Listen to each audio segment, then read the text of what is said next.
Iya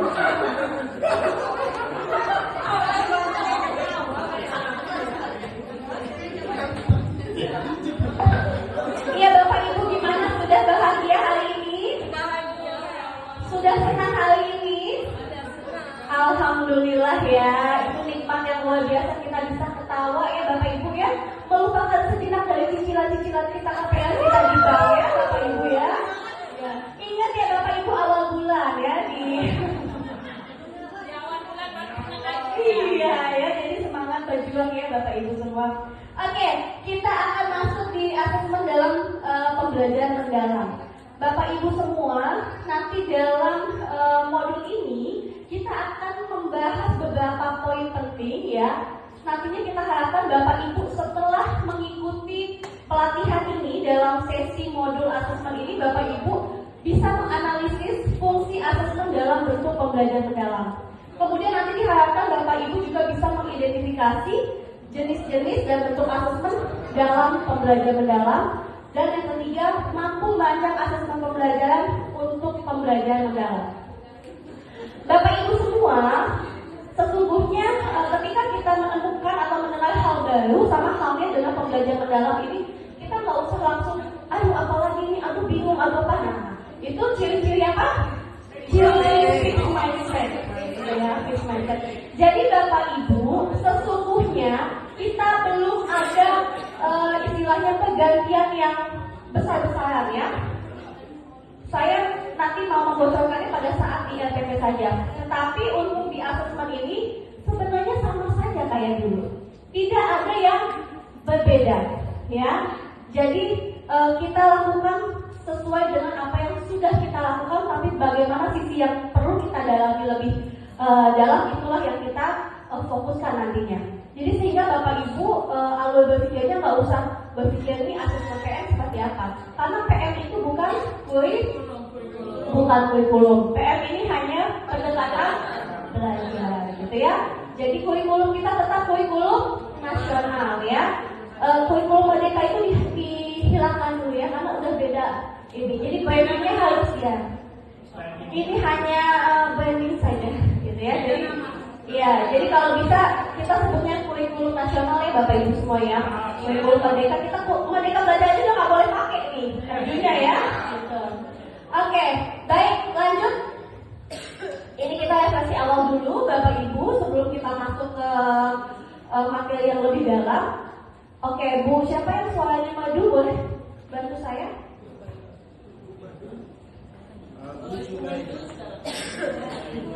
Tadi catat dulu siapa aja tadi yang bilang itu. Yang Pak Wiwir tadi satu, Bu Zubaida, terus Pak Lutfi, Yusli, sama Bu Juhaira. Oh Juhaira, sama Bu Siltupila 5 ya, nambah 1. Gak apa-apa. Berapa sih? Jangan ekspektasi terlalu tinggi ya. Paling sering aku kasih coklat. Lumayan kan buat kasih bini di rumah. Oke, kita lanjut Mas Oding next. Silakan Bu Zubaidah ya. Sebelum memulai pelatihan, mari kita menyimak cerita berikut untuk refleksi awal. Pak Dani memulai pelajaran dengan menjelaskan materi di depan kelas. Selama penjelasan berlangsung, siswa mendengarkan dengan seksama karena Pak Dani meminta siswa merangkum materi yang telah disampaikan. Selanjutnya, siswa mengumpulkan hasil rangkuman materi yang telah disusun. Pak Dani selanjutnya meminta siswa mengerjakan lembar kerja siswa LKS yang di dalamnya berupa soal-soal sederhana yang menguji pemahaman dasar seperti sebutkan pengertian dari, tuliskan contoh dari. Setelah semua soal dikerjakan, Pak Dani meminta siswa bertukar LKS untuk saling memeriksa jawaban. Ketika ujian semester tiba, Pak Dhani menyusun soal ujian dengan mengambil soal-soal yang sebelumnya sudah pernah dikerjakan siswa di LKS. Pertanyaannya adalah, bagaimana pendapat Bapak Ibu terhadap teknik asesmen yang dilakukan oleh Pak Dhani? Apakah teknik tersebut sudah relevan dengan pembelajaran mendalam? Oke, baik. Silakan Bapak Ibu, apakah dari cerita ini tentang Pak Dhani ini teknik asesmen yang sudah dilakukan oleh Pak Dhani ini relevan dengan pembelajaran mendalam yang sudah kita pelajari 2 hari belakangan ini? Siapa? Ibu? Iya, silakan Bu, namanya siapa, dari mana Bapak? Bismillahirrahmanirrahim. Assalamualaikum warahmatullahi wabarakatuh. Waalaikumsalam warahmatullahi Saya Farida dari KSP. Jadi setelah kita mendengar dan membaca cerita tadi atau cerita, sepertinya isinya itu masih menggunakan pola-pola lama. Ya, itu terlihat dari asesmen yang dibuat, sebutkan pengertian, kemudian tuliskan contoh, ya. Jadi masih menggunakan pola lama. Kemudian apakah teknik tersebut sudah relevan dengan pembelajaran mendalam? Sepertinya belum, karena model pembelajaran saat ini ada aplikasinya, ada memahami. Ini mungkin baru pada tahap memahami saja. Jadi pengaplikasian dan merefleksikan itu kayaknya belum masuk. Ya, demikian mungkin, lebih kurangnya. Assalamualaikum warahmatullahi wabarakatuh. Waalaikumsalam warahmatullahi wabarakatuh. Terima kasih Bu Farida. Ada lagi yang mau membanding? Ibu, silakan tarik. Ibu boleh. Iya.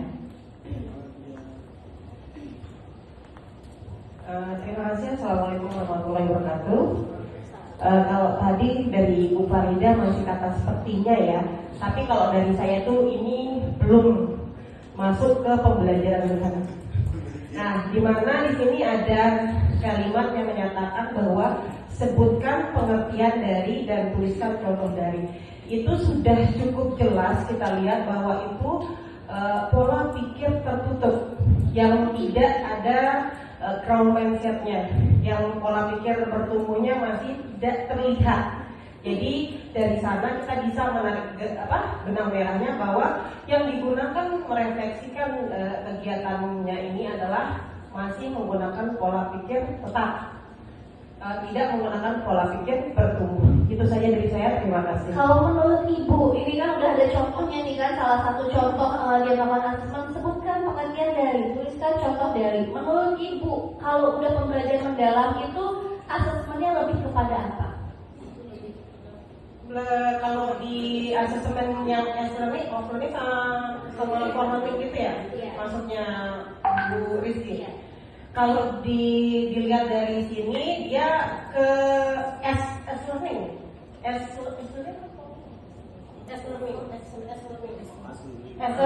Masih ya. S-learningnya. Tulisan itu off. Iya. Off-learning. Masih off-learning ya. Off-learning masih off-learning. Jadi betul seperti yang Bu Farida sampaikan, memang ini masih di tahap memahami, ya, asesmennya, belum ke tahap mengaplikasikan. Oke, baik, kita lanjut ya, karena hari ini modul 4 kita akan ada tagihan 4 LK ya Mas Odin ya. Jadi kita harus berpantang ya. Oke. Ya, semangat. Sampai jam berapa Mas Odin? Kita asesmennya 11 ya. Jadi ini sudah setengah 10 ya. Oke, baik Bapak Ibu. Jadi Bapak Ibu ini kita agak ngebut dikit ya.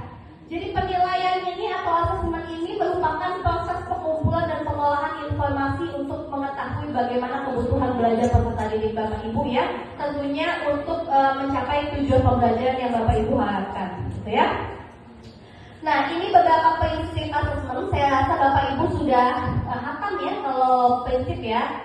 Mungkin nanti kita akan skip karena takutnya nanti waktu kita tidak cukup Bapak Ibu semua ya. Ada 3 prinsip: berkeadilan, objektif, dan tentunya edukatif ya Bapak Ibu. Nah, dalam pengembangan asesmen untuk pembelajaran mendalam ini Bapak Ibu ya, yaitu asesmen formatif dan sumatif. Masih sama ya, tidak ada sesuatu hal yang berbeda di asesmen kita. Asesmen formatif dan asesmen sumatif. Untuk formatif ini hanya Bapak Ibu perlu menguatkan ya dengan memberikan umpan balik kepada peserta didik Bapak Ibu semua, gitu ya, dalam selama proses pembelajaran. Nah, kemudian Bapak Ibu, setelah Bapak Ibu melakukan umpan balik, Bapak Ibu harus lakukan secara bertahap, gitu ya, dan juga tentunya berkelanjutan untuk Bapak Ibu mencapai level pembelajaran mendalam dengan pengalaman belajar tadi yang 3M, gitu ya. Bagaimana Bapak Ibu mencapai level 3M tadi, ya? Sedangkan asesmen sumatif ini dilaksanakan untuk mengetahui capaian pembelajaran secara menyeluruh ya, di akhir ya, Bapak Ibu ya, untuk asesmen sumatif. Lanjut. Nah, jadi Bapak Ibu, intinya dalam pembelajaran mendalam ini kita akan mendorong adanya transferable skills fluid agar dapat menerapkan pengetahuan, sikap dan keterampilan pada kehidupan nyata. Itu yang perlu Bapak Ibu garis bawahi. Jadi konsep memahaminya bukan hanya dia membangun pengetahuan saja, tapi bagaimana dia mengaplikasikan pengetahuan yang sudah dia dapat, dia konstruksikan juga, dia kemudian asosiasikan kepada pengalaman dia yang sebelumnya dengan materi yang Bapak Ibu telah sampaikan, kemudian dia aplikasikan ke dalam kehidupan nyata. Itu poin penting dalam pembelajaran mendalam. Makanya tadi disampaikan oleh Mas Odi bahwasanya ketika kita melakukan tahap refleksi, Bapak Ibu semua, bukan hanya hari ini anak-anak seneng nggak? Apa aja yang anak-anak dapatkan dari materi yang udah Ibu sampaikan? Bukan hanya sejauh itu. Kira-kira dari apa yang sudah Bapak Ibu sampaikan, apa yang bisa kamu lakukan? Apa yang bisa kamu kaitkan dengan kehidupan sehari-hari? Misalkan ya, kayak anggaplah mata pelajaran kimia, misalkan di SMA nih kita ngomongin. Anak-anak kan kimia itu kayak abstrak banget ya. Abstrak banget itu pelajaran apa? Tapi dia nggak tahu apa sih konteks dalam kehidupan nyatanya itu apa. Oh ternyata yang selama ini saya gunakan itu semua dari kimia. Dari mulai sabun, hand body, baju, ya, jilbab yang kita pakai, kosmetik, itu adalah proses kimia, gitu ya. Jadi Bapak Ibu lebih menukik, gitu ya, terhadap kehidupan nyata atau kehidupan sehari-hari anak. Seperti itu. Nah, oke Bapak Ibu, ini kita akan next kita akan langsung ya Bapak Ibu ya. Ini dijelaskan dulu nggak sedikit ya? Dijelaskan dulu deh. Jadi Bapak Ibu, ini kita ada taksonomi Bloom, taksonomi Solo ya, pengalaman belajar. Di sini Bapak Ibu, di taksonomi Solo ini, tahapan memahami ini, tahapan mengingat ini uninstructural dan multistruktural. Jadi kalau kita di pembelajaran mendalam itu untuk mencapai level mencipta, mengevaluasi dalam taksonomi Bloom itu kita harus sampai ke tahap merefleksikan, gitu ya.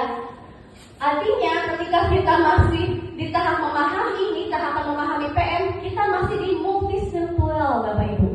Ya, gimana caranya 3 tahapan ini bisa terlewati oleh Bapak Ibu dalam proses pembelajaran. Saya yakin ini kan Bapak Ibu guru penggerak ya, pengajar praktik, fasil ya, NSDPB, Bupres. Masa iya pembelajarannya hanya buka LK gitu ya kan? Gak mungkin dong. Tapi ya bisa jadi ada yang masih sih. Dengan ketawa kan, yang ketawa paling kenceng pasti deh ya. Gitu ya. Jadi mudah-mudahan itu pola lama itu harus kita hilangkan. Ya, kita jadi berubah di satuan pendidikan kita masing-masing Bapak Ibu semua ya. Oke, lanjut. Nah ini next ya, kita skip karena sudah lewat. Oke, ini kita masuk di aktivitas 1 Bapak Ibu. Ini LK 1 ya, kita siap-siap jeng-jeng. Lanjut. Nah, Bapak Ibu, ini kita ada 2 contoh soal ya. Nah, nanti bisa dibuka nggak ya kira-kira di sana? Di sini coba kita lihat dulu ya, yang asesmen pertama. Nah, ini asesmen pertama.